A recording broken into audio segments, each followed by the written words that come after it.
Hello friends, welcome to my channel baby food magic. What's my baby ஈட்டுன்னு டே பார்க்கலாமா? Morning breakfast வந்து black quinoa dosa. இதில் பருப்பெல்லாம் ஆட் பண்ணி செய்கிறனால ஹை ப்ரோட்டீன் ரிச்சாக இருக்கும். இதோட ரெசிபி சேனல் ஆல்ரெடி அப்லோட் பண்ணியிருக்கேன், வேணுங்கிறவங்க செக் பண்ணி பாருங்கள். 11 o'clock பார்த்திங்கன்னா இன்றைக்கி பிளாக் கிரேப் ஜூஸ் தான். இது பேபிஸோட ஹீமோக்ளோபின் லெவல் இன்க்ரீஸ் பண்ணுறதுக்குலாம் நல்ல ஹெல்ப் பண்ணும், நல்ல டேஸ்டியாகவும் இருக்கும். மறக்காமல் பேபிஸ்க்கு ட்ரை பண்ணி பாருங்கள். லஞ்சுக்கு பார்த்திங்கன்னா பனிவரகு சாதம் தான்.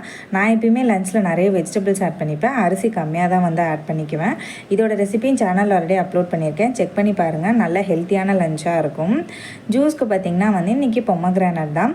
இது வந்து பேபிஸோட ஸ்கின்னுக்கு, அதுக்கப்புறம் பார்த்திங்கன்னா ஹீமோக்ளோபின் லெவல் இன்க்ரீஸ் பண்ணுறதுக்குலாம் நல்ல ஹெல்ப் பண்ணும். ஒரு நாளைக்கு வந்து 2லேருந்து 3 ஃப்ரூட் வந்து பேபிஸ்க்கு வந்து கொடுங்க, அவங்களோட ஹெல்த்துக்கு ரொம்பவே நல்லது. ஈவினிங்க்கு பார்த்திங்க அப்படின்னா வந்து நேந்திர வாழைக்காய் பவுடரில் செஞ்ச கஞ்சி தான். இதோட ரெசிபியும் வந்து நான் சேனல் ஆல்ரெடி அப்லோட் பண்ணியிருக்கேன், செக் பண்ணி பாருங்கள். கால்சியம்லாம் நிறைய இருக்கனால பேபிஸ்க்கு பார்த்திங்கன்னா போன்லாம் நல்லா ஸ்ட்ராங்காக டெவலப் ஆகும். நைட் டின்னருக்கு பார்த்திங்கன்னா காட்டியானம் ரைஸில் செஞ்ச இட்லியும் பீட்ரூட் சட்னியும் தான். இது எல்லாத்தோட ரெசிபியும் சேனலில் ஆல்ரெடி அப்லோட் பண்ணியிருக்கோம், வேணுங்கிறவங்க செக் பண்ணி பாருங்கள். வீடியோ பிடிச்சிருக்குன்னா மறக்காமல் லைக், ஷேர் அண்ட் சப்ஸ்கிரைப் பண்ணிக்கோங்க. தேங்க்ஸ் ஃபார் வாட்சிங் மை வீடியோஸ்.